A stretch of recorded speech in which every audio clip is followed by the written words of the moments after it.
Setelah kita mempelajari strategi retorik serta isi dari kisah para rasul, mari kita beralih kepada topik ketiga kita. Langkah-langkah ke arah penerapan modernnya. Apa sajakah isu-isu utama yang harus kita pertimbangkan saat kita menerapkan kebenaran-kebenaran dari kisah para rasul dalam zaman kita sendiri? Untuk mempelajari topik ini, kita akan terlebih dahulu berfokus pada ciri karakter sastrawi kisah para rasul dan memperhatikan beberapa di antara karakteristik utamanya. Kedua, kita akan berbicara tentang beberapa ketidaksinambungan antara abad pertama dengan zaman kita yang mempengaruhi penerapan modern kita terhadap kitab ini. Dan ketiga, kita akan menegaskan beberapa kesinambungan yang penting antara abad pertama dengan zaman modern yang menolong kita mengaitkan makna asli kisah para rasul dengan kehidupan kita sendiri. Mari kita mulai dengan melihat ciri sastrawi dari kisah para rasul.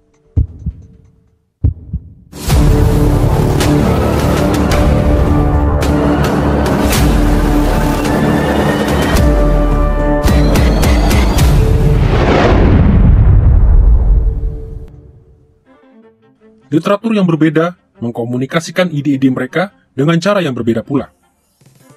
Sebagai contoh, kita menemukan banyak jenis sastra di dalam Alkitab. Ada narasi sejarah, puisi, khotbah, perumpamaan, Amsal, Taurat, dan seterusnya. Masing-masing jenis sastra ini berkomunikasi dengan cara-cara yang berbeda pula. Jika kita berharap untuk memahami kisah para rasul dengan cara yang bertanggung jawab, kita harus ikut memperhatikan jenis sastra yang digunakannya, serta bagaimana jenis sastra tersebut mengkomunikasikan ide-idenya. Ada banyak hal yang bisa kita katakan tentang kisah para rasul dari sudut pandang sastrawi. Tetapi waktu hanya mengizinkan kita untuk menggarisbawahi 3 ciri khasnya yang paling menonjol.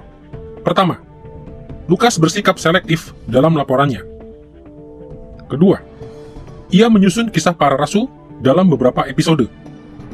Dan ketiga, ia mengkomunikasikan sejumlah besar ajarannya dengan cara-cara yang implisit.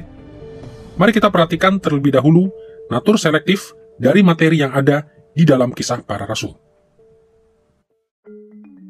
Setiap sejarawan harus selektif. Ada terlalu banyak fakta, orang, serta peristiwa dalam dunia untuk dilaporkan oleh siapapun yang berusaha menyediakan laporan komprehensif tentangnya. Peristiwa-peristiwa dalam kisah para rasul terjadi selama bertahun-tahun sejak kenaikan Tuhan Yesus sampai pemenjaraan Paulus di Roma. Suatu periode yang mencakup 3 atau 4 dekade. Berbagai peristiwa penting yang sangat besar jumlahnya terjadi di dalam gereja pada masa itu. Jumlahnya terlalu banyak untuk dihitung. Akan tetapi, Lukas hanya menuliskan 28 pasal yang relatif pendek. Jadi, kita tahu bahwa ia hanya melaporkan segelintir dari apa yang sebenarnya bisa dilaporkan. Akan tetapi, bagaimana ia menentukan peristiwa-peristiwa apa yang harus diikutsertakan? Bagaimana ia menentukan apa yang tidak perlu dimasukkan? Lukas dipimpin oleh Roh Kudus untuk memilih kepingan-kepingan sejarah yang luar biasa penting bagi pemahaman tentang karya Yesus melalui para rasul, dan yang akan meyakinkan para pembacanya untuk menerima beberapa ajaran sentral dari para rasul. Jadi, sementara kita berusaha untuk menemukan cara untuk menerapkan kitab kisah para rasul dalam dunia modern, kita perlu melakukan 2 hal. Di satu pihak, kita perlu menghindari pemikiran yang salah, bahwa Lukas mencatat segala sesuatu yang mungkin ingin kita ketahui tentang sejarah gereja dalam periode ini. Ada banyak pertanyaan yang ia biarkan tidak terjawab, sehingga kita perlu menghindari upaya untuk mencari segala jawaban bagi berbagai masalah modern kita di dalam kitab kisah para rasul. Di pihak lain, kita perlu ingat bahwa setiap catatan dalam kitab kisah para rasul dimaksudkan untuk menolong Lukas mencapai 2 tujuannya. Jadi, kita perlu membaca segala sesuatu dalam terang bagaimana hal tersebut menolong Lukas untuk menggenapi sasarannya. Kita harus selalu mengajukan pertanyaan seperti, apa yang diajarkannya kepada saya tentang gereja mula-mula? Doktrin apakah yang diajarkannya untuk saya adopsi? Selain bersifat selektif, bentuk sastra dari kisah para rasul juga bersifat episodik. Maksudnya, kisah para rasul merupakan kumpulan yang berurutan dari kisah-kisah dan catatan-catatan yang lebih kecil. Sementara kita membaca kitab Kisah Para Rasul, penting untuk diingat bahwa masing-masing narasi merupakan bagian dari strategi dan pesan keseluruhan Lukas. Masing-masing narasi berkontribusi dalam cara tertentu kepada misi keseluruhannya, yaitu mengajarkan kepada Theophilus tentang Injil Kerajaan Allah dalam Kristus. Jadi gambaran besar ini harus berfungsi sebagai latar belakang dan konteks dari masing-masing episode yang kita baca dalam Kisah Para Rasul. Akan tetapi, masing-masing episode juga bersifat khas. Setiap episode menyampaikan pesannya sendiri yang lebih kecil, detail-detailnya sendiri untuk mengajarkan bagaimana gereja harus terus membangun kerajaan Allah dalam Kristus melalui Injil. Dan ini berarti bahwa sementara kita membaca Kisah Para Rasul, kita tidak boleh membiarkan perhatian kita kepada tujuan Lukas yang menyeluruh menenggelamkan maksud-maksud individual yang hendak ia sampaikan. Kita harus sama-sama memberi perhatian kepada gambaran besarnya dan juga gambaran kecilnya. Memahami bagaimana masing-masing episode berkontribusi kepada sasaran yang lebih besar. Tetapi juga bagaimana masing-masing episode turut mendefinisikan detail-detail dari sasaran tersebut. Selain bersifat selektif dan episodik, format naratif dari Kisah Para Rasul juga bersifat implisit dalam cara jenis sastra itu mengkomunikasikan sebagian besar dari pengajarannya.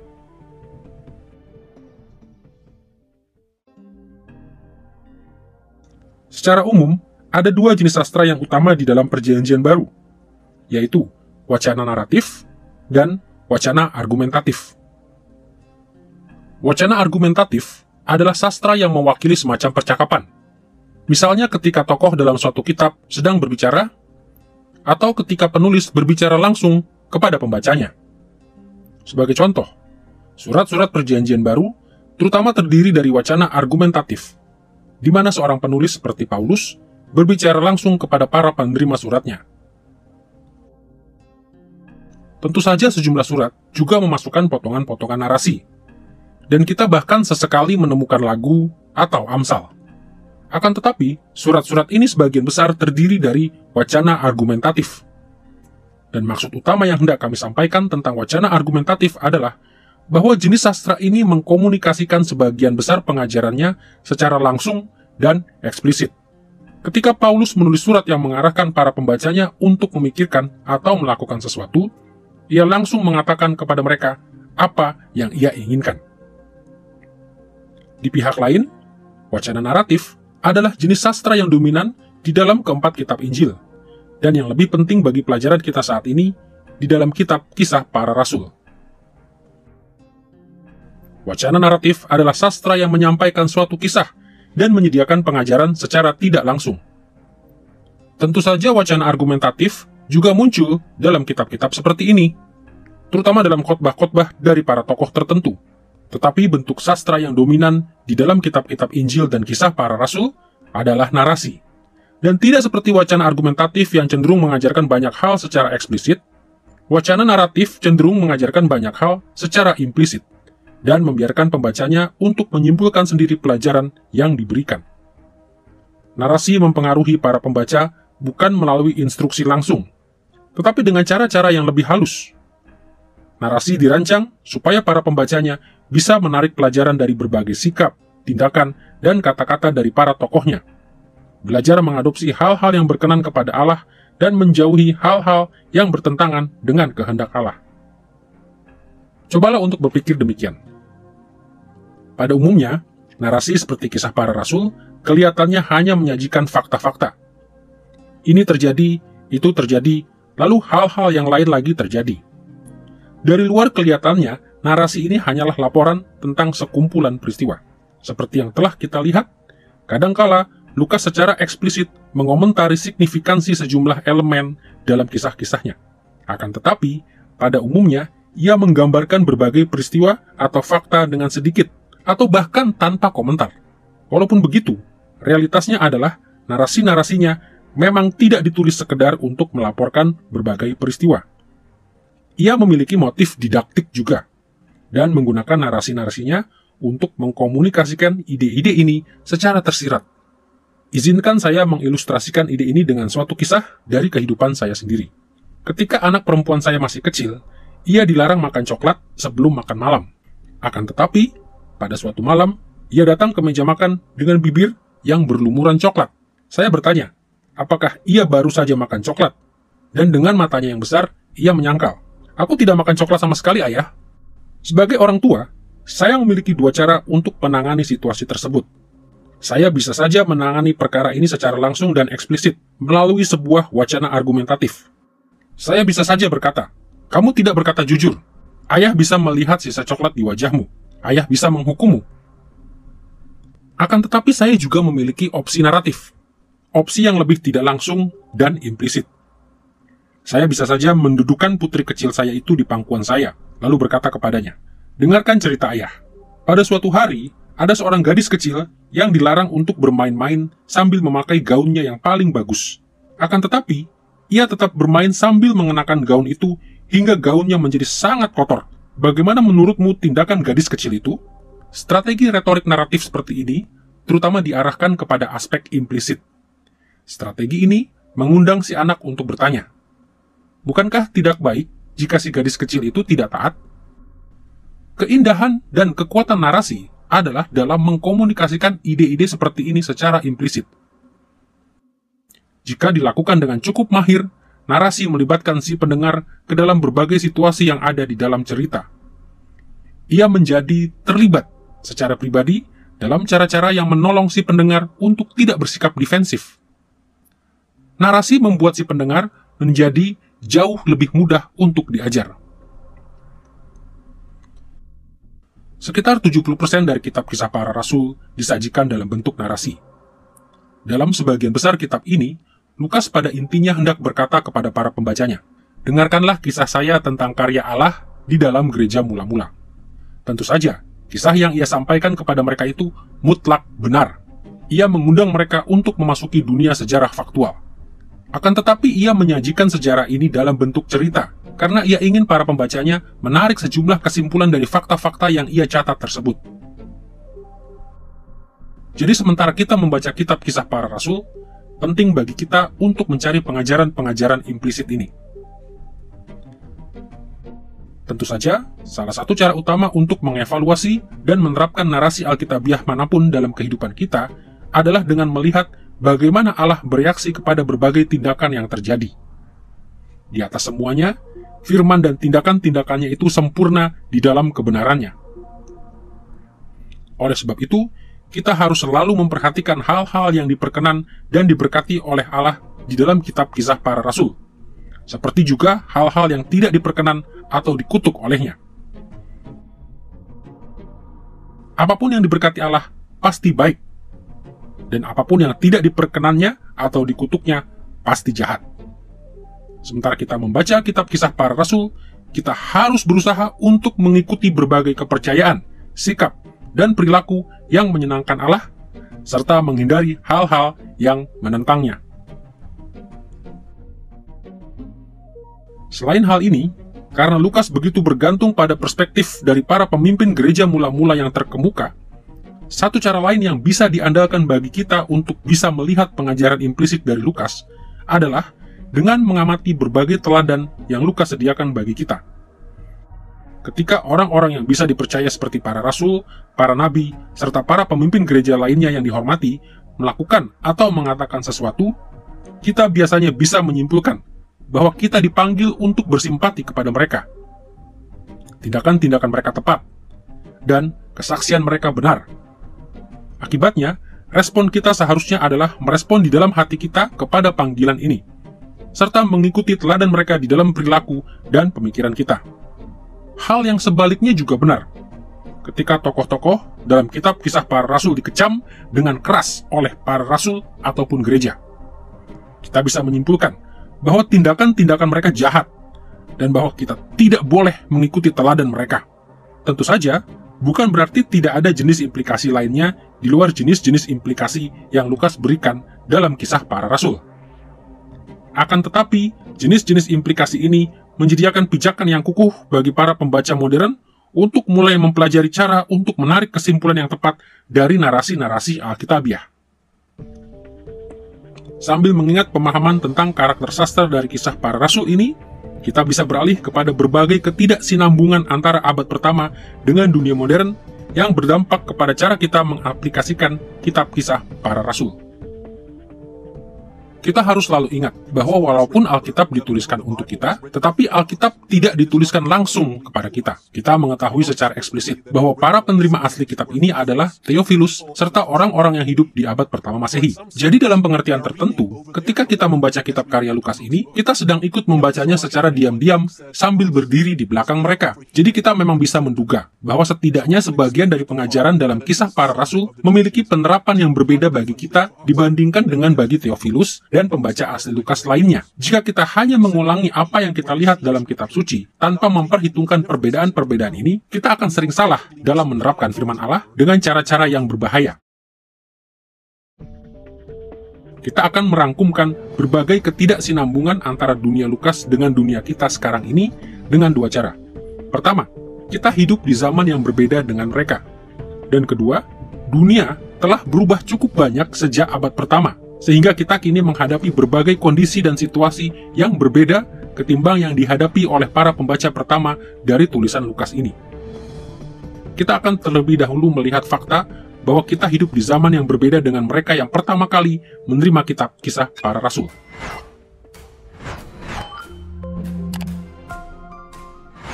Sebagai contoh, penting sekali untuk mengingat bahwa kitab Kisah Para Rasul berfokus pada para rasul, yang adalah saksi-saksi Kristus yang memiliki otoritas pada abad pertama. Kebanyakan aktivitas Allah melalui para rasul bersifat spesifik untuk waktu dan tempat tersebut dalam sejarah penebusan. Semuanya itu adalah pencapaian-pencapaian fondasional yang baru dan inovatif, yang tidak pernah terulang lagi. Sebagai satu contoh saja, kehadiran para rasul itu sendiri bersifat unik, seperti yang akan kita lihat dalam pelajaran lain. Tidak akan ada lagi rasul yang lain. Di satu sisi, agar seseorang memenuhi syarat untuk memegang jabatan rasul, orang tersebut harus pernah bertemu dengan Tuhan yang telah dibangkitkan. Di sisi lain, ia pun harus ditunjuk langsung oleh Allah sendiri untuk memegang jabatan rasul. Jadi walaupun masuk akal bagi kita untuk berkata bahwa Kisah Para Rasul mengajar kita untuk menghormati dan tunduk kepada para pemimpin gereja kita tidak lagi mempunyai para rasul yang masih hidup saat ini. Hal terbaik yang bisa kita lakukan adalah menundukkan diri kita kepada kesaksian tertulis mereka di dalam Perjanjian Baru. Sayangnya, banyak kelompok Kristen yang telah memandang Kisah Para Rasul sebagai model kehidupan Kristen yang harus diikuti dengan tepat di sepanjang abad.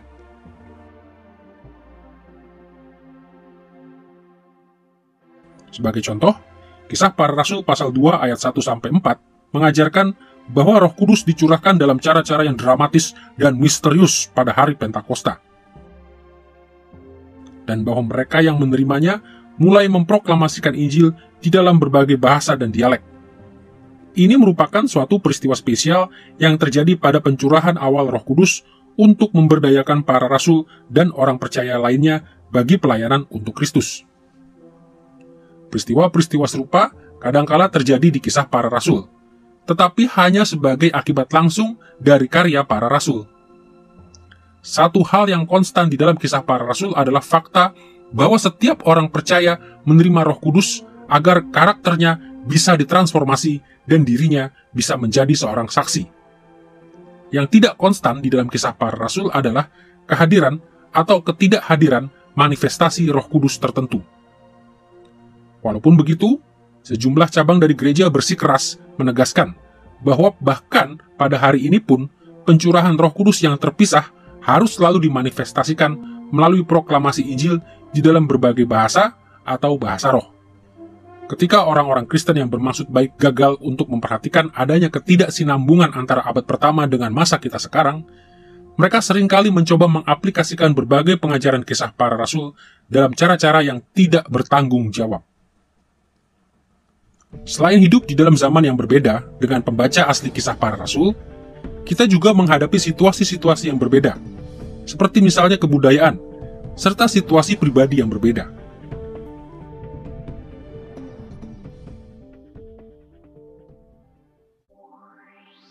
Semua peristiwa dalam Kisah Para Rasul terjadi dalam keadaan historis abad pertama. Dan banyak aspek dari catatan Lukas dikondisikan oleh keadaan-keadaan historis dan kultural tersebut. Sayangnya, dalam upaya untuk setia kepada ajaran-ajaran dari Kisah Para Rasul, banyak kelompok Kristen selama berabad-abad telah berusaha untuk kembali kepada berbagai praktik kultural dari gereja abad pertama. Sebagai contoh, dalam Kisah Para Rasul pasal 5 ayat 42, kita membaca bahwa gereja bertemu di rumah pribadi. Berdasarkan nas ini, sebagian orang Kristen bersikeras bahwa gereja masa kini harus bersekutu di rumah-rumah dan bukan di gedung-gedung gereja. Dan di dalam Kisah Para Rasul pasal 6 ayat 1, kita menemukan bahwa gereja di Yerusalem menyediakan makanan bagi para janda. Sebagai akibatnya, sebagian orang Kristen masa kini berkeras bahwa setiap gereja harus memiliki layanan makanan bagi para janda sebagai bagian dari pelayanannya. Tentu saja, pada dasarnya tidak ada yang salah dengan gereja masa kini yang bersekutu di rumah-rumah atau menyediakan makanan bagi para janda. Akan tetapi, kita harus sadar bahwa praktek-praktek ini dikondisikan oleh keadaan dari gereja abad pertama. Sebagai contoh, penganiayaan mengharuskan mereka untuk bertemu di rumah-rumah. Akan tetapi, di bagian-bagian dunia di mana hanya ada sedikit, atau bahkan tidak ada penganiayaan sama sekali, gereja tidak perlu bersekutu di rumah-rumah. Selama kondisi yang kita hadapi menyerupai kondisi mereka, hal-hal ini mungkin menjadi aplikasi yang sah dari prinsip-prinsip Alkitabiah tersebut. Akan tetapi selama situasi yang kita hadapi berbeda, kita mungkin berkewajiban untuk mengaplikasikan prinsip-prinsip Alkitabiah yang sama ini dalam cara-cara yang berbeda. Sesungguhnya, seringkali kita menemukan adanya berbagai aplikasi yang berbeda dari prinsip yang sama, bahkan di dalam kitab Kisah Para Rasul sendiri. Sebagai contoh, dalam Kisah Para Rasul pasal 2 ayat 44-45, Lukas menggambarkan bahwa para anggota gereja di Yerusalem menganggap bahwa kepunyaan mereka adalah kepunyaan bersama. Akan tetapi, dalam kitab Kisah Para Rasul sendiri, kita menemukan bahwa banyak dari gereja yang dimulai oleh Rasul Paulus bertemu di rumah-rumah para warga yang kaya atau para pemimpin kota tanpa menyebutkan kehidupan komunal, serta tanpa mengkritik salah satu dari kedua praktek tersebut. Sejak sangat awal, gereja telah mengakui bahwa prinsip Alkitabiah yang sama harus diaplikasikan dengan cara-cara yang sesuai dengan situasi saat itu. Kita tidak pernah boleh puas untuk sekedar meniru, demi menghindari penerapan yang tidak bertanggung jawab.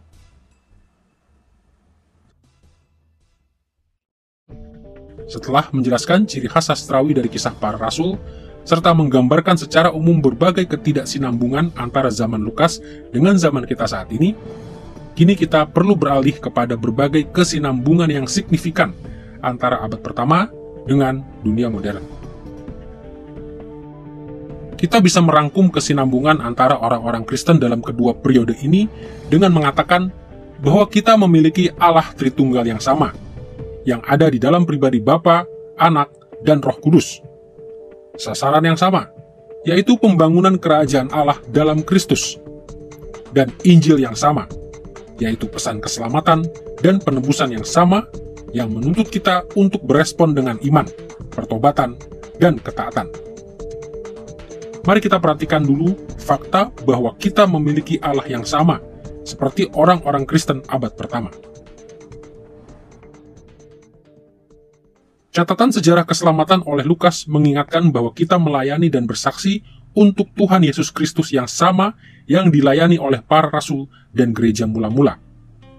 Setiap orang Kristen menerima kuasa dari Roh Kudus yang sama yang juga hadir di abad pertama. Dan kita semua melakukannya demi kemuliaan dan kehormatan dari Bapa yang sama. Allah Tritunggal yang kita sembah tidak berubah.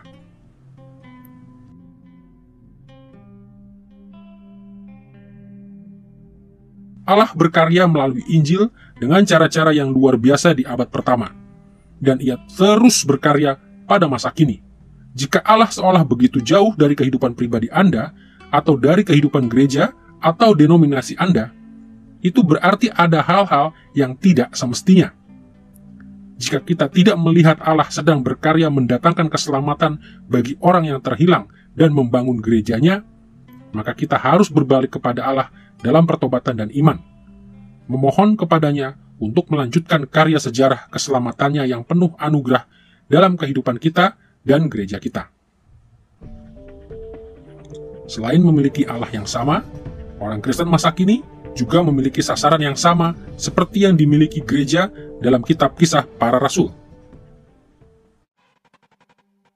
Dalam kitab Kisah Para Rasul, tujuan Allah adalah membangun kerajaannya di dalam Kristus melalui para rasul. Mereka berkarya untuk mencapai sasaran ini dengan mempertumbuhkan gereja serta memperluas gereja melalui Injil.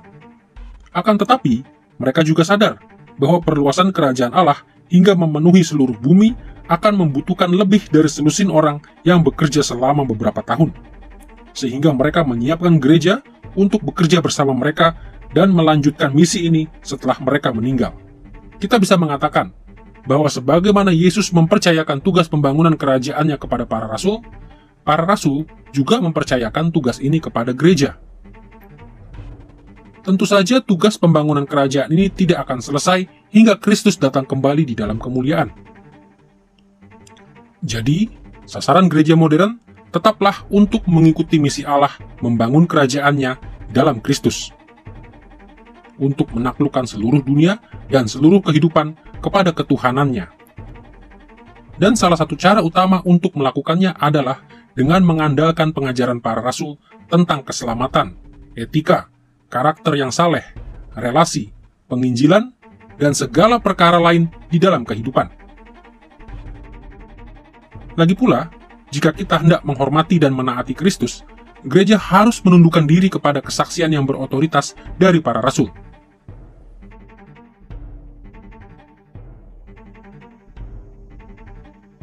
Sebagai contoh, Lukas dengan saksama mencatat cara-cara yang berbeda dari para rasul dalam memperluas kerajaan Allah melintasi banyak budaya dan situasi.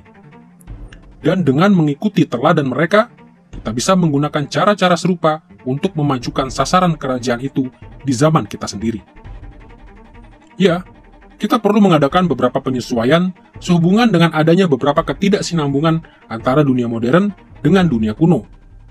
Akan tetapi, karena kita berusaha untuk menundukkan diri kepada misi yang dinyatakan Allah dan bukan mengejar agenda kita sendiri, sasaran dan prinsip-prinsip yang melatarinya tetap sama dalam setiap generasi. Akhirnya, selain memiliki Allah yang sama dan sasaran yang sama, orang Kristen modern juga dipanggil untuk memberitakan Injil yang sama, seperti halnya gereja di abad pertama. Meskipun dunia ini telah sangat banyak berubah, ada satu hal yang tetap konstan. Umat manusia telah jatuh ke dalam pemberontakan yang berdosa melawan Allah dan telah terasing darinya, dan amat sangat membutuhkan penebusan. Kita semua membutuhkan keselamatan yang sama, dan keselamatan ini tersedia di dalam Kristus, saat Ia mengampuni dosa kita dan membawa kita masuk ke dalam kerajaannya. Inilah pesan Injil yang diajarkan oleh para rasul di abad pertama.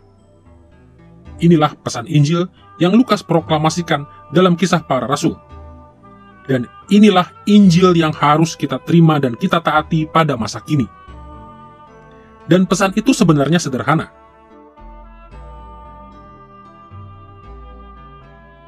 Sebagaimana yang dikatakan Paulus dan Silas kepada kepala penjara Filipi dalam Kisah Para Rasul pasal 16 ayat 31 berikut. Percayalah kepada Tuhan Yesus Kristus dan engkau akan selamat, engkau dan seisi rumahmu. Pesan yang sederhana ini memiliki sejumlah implikasi yang sangat penting. Pesan ini mencakup segala aspek dari kehidupan individu dan bersama dari kita. Dan pesan ini menantang kita untuk ditransformasi, untuk menjadi saksi-saksi Injil kepada dunia.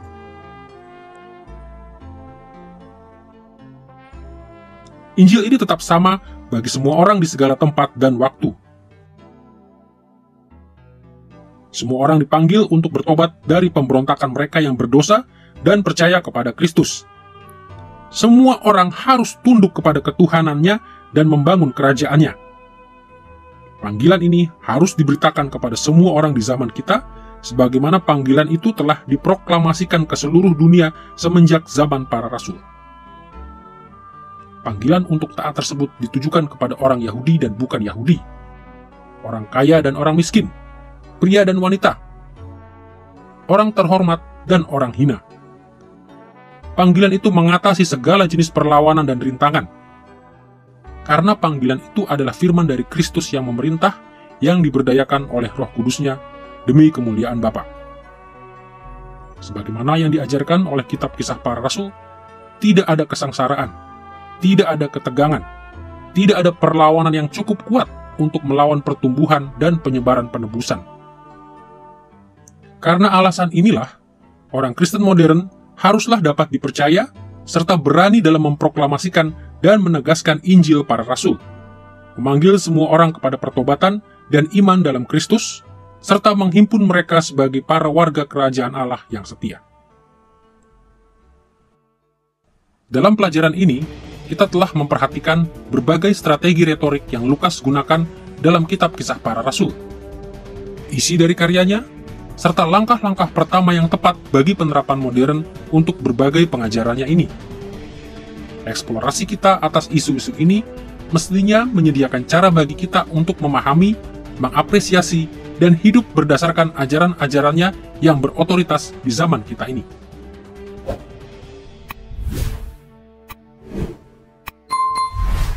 Dalam banyak cara, kitab Kisah Para Rasul berfungsi sebagai pintu gerbang di antara zaman Kristus dengan zaman gereja modern.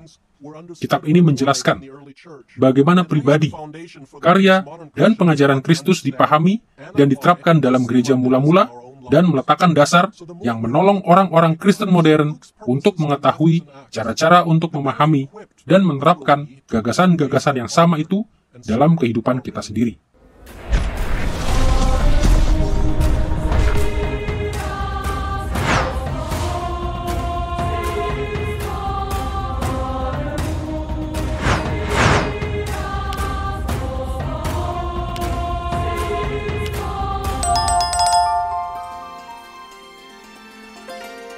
I believe in God the Father Almighty, maker of heaven and earth.